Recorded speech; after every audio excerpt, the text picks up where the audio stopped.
All right, let's dive in. Today we're taking a really powerful and frankly pretty challenging look at what love actually is. We're drawing from the work of Dr. Michael Lukens, who has this fascinating idea that we are all born with a deep, natural capacity for true, selfless altruism. But, and this is a big but, he warns that this part of us is incredibly fragile. It can be stamped out. So let's explore how that happens and what we can do about it. So, Dr. Lukens kicks things off with this absolutely crucial question. What happens to that innate goodness inside of us when we're constantly surrounded by selfishness? I mean, this isn't just some philosophical thought experiment, right? For a lot of us, this is real life. It's something that has probably shaped who you are today in profound ways. And wow, this analogy it nails it. This is the core of the problem right here. Our potential for love, for real, genuine love, isn't some unstoppable force. It's like a tiny, tender seedling.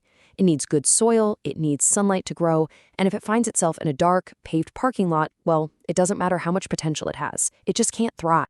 So, okay, how does this actually happen? How does that seedling get starved out? We're not just talking about simple unfairness here, or, people not returning the favor.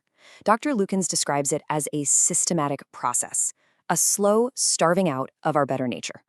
He breaks it down into 4 specific ways this erosion happens. First up, there's a failure of validation. This is when you give a gift and the other person just can't or won't truly receive it or see how special it is. Then you get the never enough situation. You give an inch and suddenly they're demanding a mile, maybe even criticizing you for not giving more. From there, it gets worse. The whole environment becomes toxic, a lizard farm, as he calls it, a real dog-eat-dog world where selfishness is just how things are done.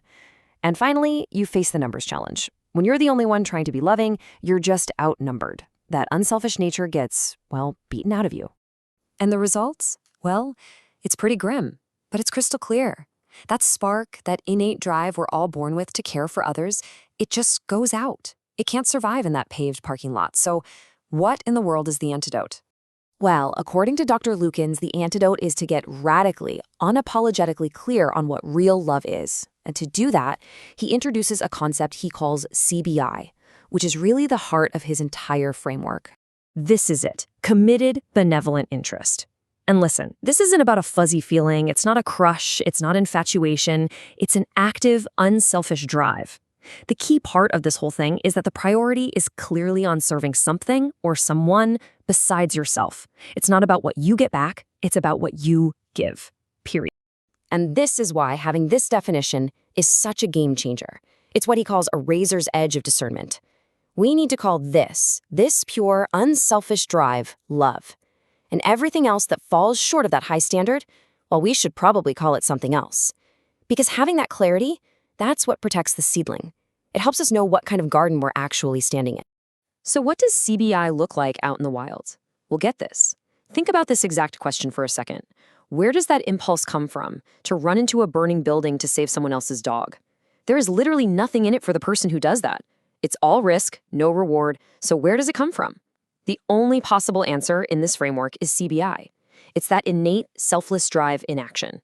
And look, the stakes here are incredibly high.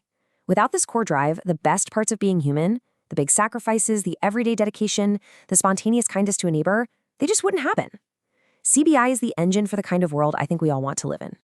Okay, stick with me here, because this is where things get really fascinating and, honestly, a little mind-bending. If this capacity for love is innate, Dr. Lukens also says we don't really have free will in the way we usually think about it. So how can we be told to aspire to love? This sets up a really interesting paradox. I mean, it sounds like a total contradiction, doesn't it? If our actions are basically predetermined, then what's the point of even talking about choosing to be more loving? Well, to explain this, we get another absolutely brilliant analogy. I want you to picture your mind as a big, flat cookie sheet. And on that sheet are all your thoughts, your pros and cons, your fears, your desires, and they're all just vibrating there like little drops of water. There's a lot of jiggling around, a lot of ambivalence, but nothing is really moving in one clear direction. But of course, our decisions don't happen in a vacuum. So let's add one crucial element to our cookie sheet: time. Suddenly, there's a deadline. There's pressure. The clock is ticking. You've only got 2 minutes left. So what happens? The pressure of that time limit starts to tilt the entire cookie sheet. And all those little vibrating drops of water, They start to flow in one direction. A decision gets made. But notice, it wasn't made by some little you inside your head stepping in and taking charge. It was determined by the sum of everything on the cookie sheet being pushed by an outside force. And this is the key distinction. We don't have a choice like it's a blank slate and our ego can just draw whatever it wants. What we have is agency. It's a powerful, very real feeling of choice. It's the experience of our own internal wiring, our history, our values, all interacting with the world to create an outcome. That feeling is real, it's important, even if the result was, in a way, already decided. So, all of this brings us to the final, and I think most important question. If we can't just choose to be loving, then what are we supposed to do? How do we actually get more of this CBI stuff into our lives and into the world? And the answer is just so beautiful and elegant. The tool isn't choice. The tool is aspiration. We can't just flip a switch and magically become unselfish, but we can aspire to it. We can value it. We can talk about it. We can aim ourselves in its general direction. This idea is just brilliant. Think about it. The very act of engaging with this idea, of even just thinking about it, it starts to change your internal structure. Even if you listen to this and feel nothing, but some little part of you wonders, why don't I feel that? Then it's already working. That little flicker of curiosity is the seed just beginning to stir in the soil. Dr. Lukens leaves us with this final, beautiful analogy. When you notice even a tiny flicker of unselfishness in yourself, a little hint of CBI, you're at a crossroads. You can ignore it, dismiss it as nothing, or you can see it for what it truly is, the very first flower in a garden that you now have the opportunity to cultivate. And that's the key, you see. Simply having this conversation, thinking about these ideas, watching this right now, it all matters. Because this is how we change. Talking about gardens inspires us to be gardeners. And talking about aspirational love, well, it inspires us to be more loving. It starts to tilt our own cookie sheets, slowly but surely in the right direction. So at the end of the day, love isn't something that just happens to us. It's not some random feeling that comes and goes. It's a garden. It's a potential that's innate in all of us, but one that requires conscious, aspirational work to protect and grow.